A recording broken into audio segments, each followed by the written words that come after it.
Hey everybody, welcome to Hills and Gills. If you're new to the channel, I'm Chuck, and we've been doing a little series on some of our favorite ties, guys, from brim, crappie, smallmouth, trout, all the way up to soon-to-be muskie and stripers.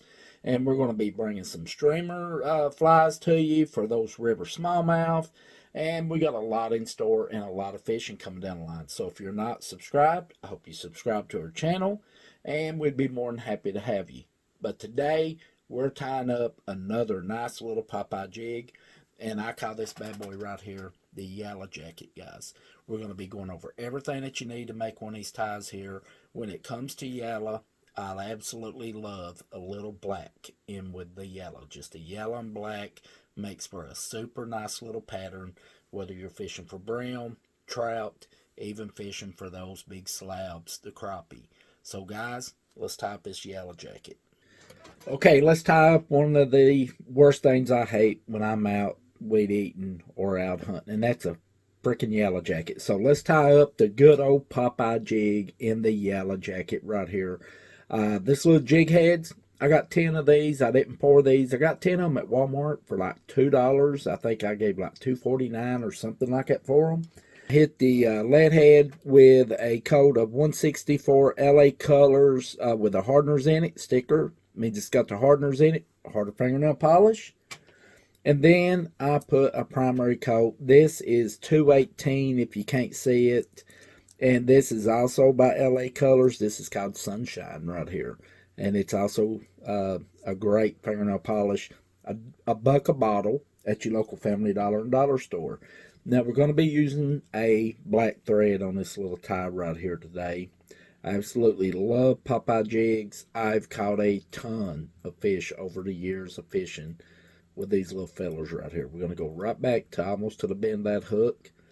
Then we're going to come back up about a quarter of a way. Get that snipped off.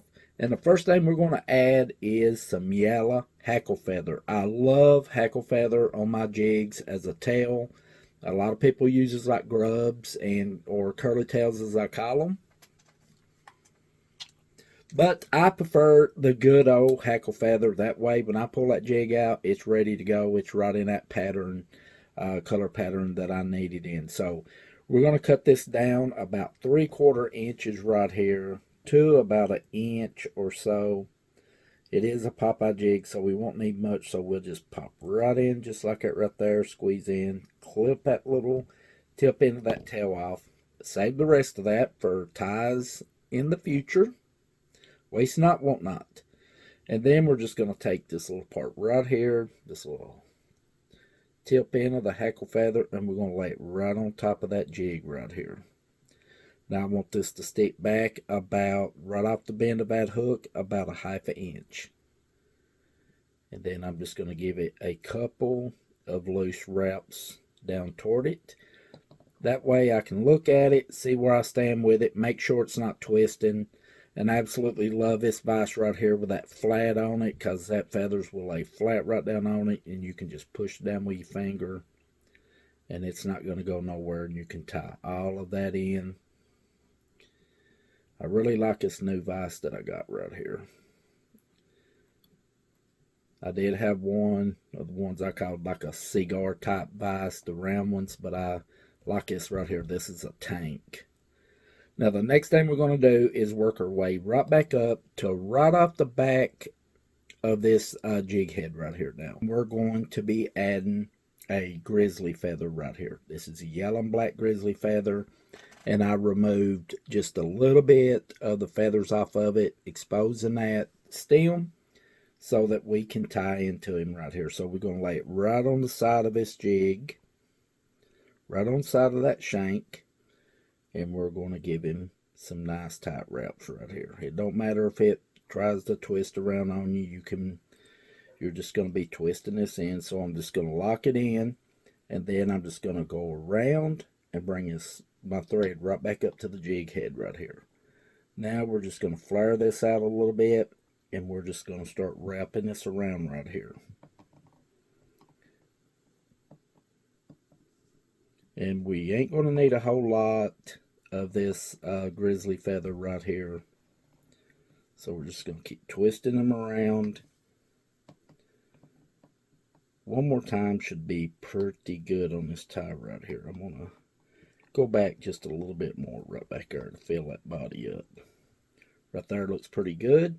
And then we're going to make us some nice tight wraps down it, locking that in, locking that grizzly feather in. Then we're going to go right back up behind that jig head.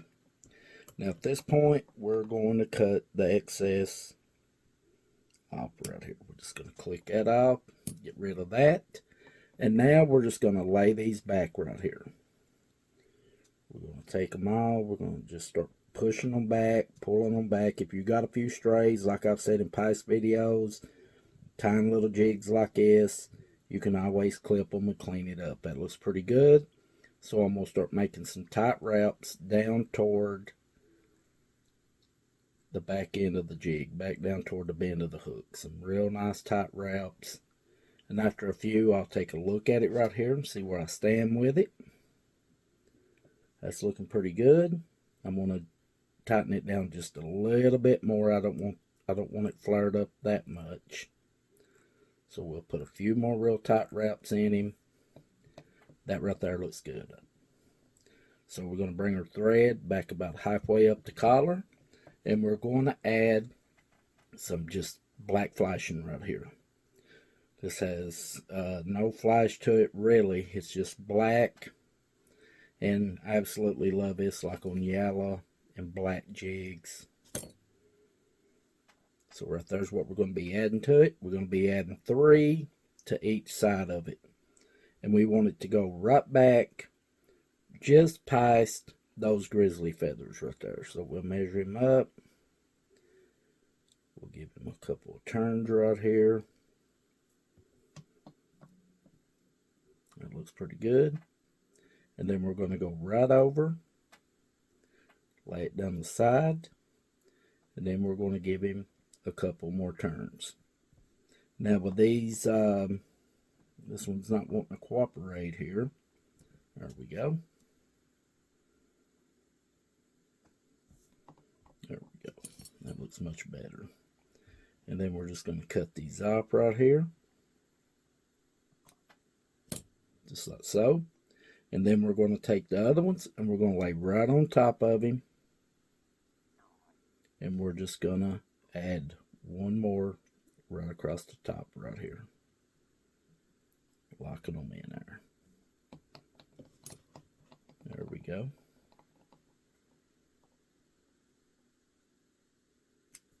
There. That looks good right there. Now we're just going to build this collar up. We're going to tighten all that flashing in, that grizzly feathers and stuff. We're just going to tighten that in with some nice tight wraps on that collar. And that looks pretty good to me. So now we're just going to go ahead and do 5 turns with a whip finish.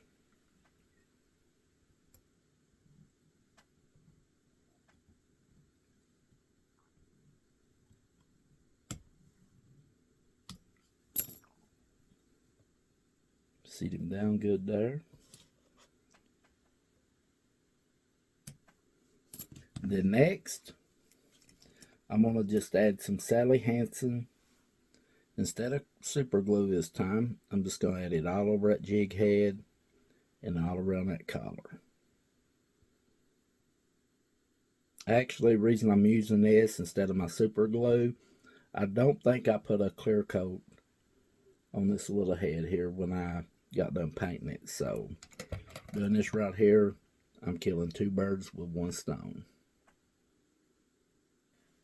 Well guys, there you go, the little yellow jacket Popeye jig. Absolutely love my Popeyes, whether I'm fishing for brim, I'm fishing for trout, and also I've caught a lot of big slabs, aka crappie, on these little patterns right here.